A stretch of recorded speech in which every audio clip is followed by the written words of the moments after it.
Here's an explanation, approximately 400 words, of how the trade tariff discussions between the US and China stand ahead of the meeting between Donald Trump and Xi Jinping in South Korea.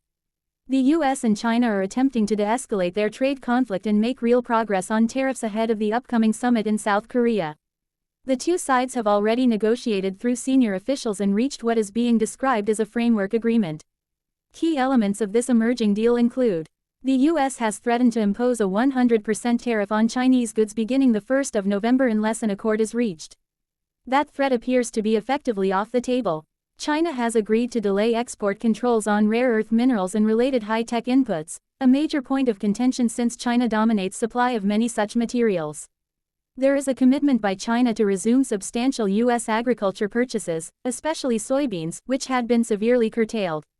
The US is signaling it may reduce specific tariffs tied to the fentanyl crisis, a 20% tariff on Chinese imports asserted in relation to chemical precursors, if China cooperates in helping crack down on drug flows.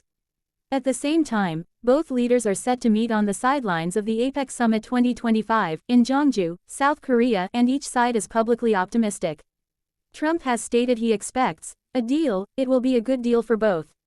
Why this matters? The US-China axis involves the world's two largest economies, so a trade war of escalating tariffs and export controls would ripple globally.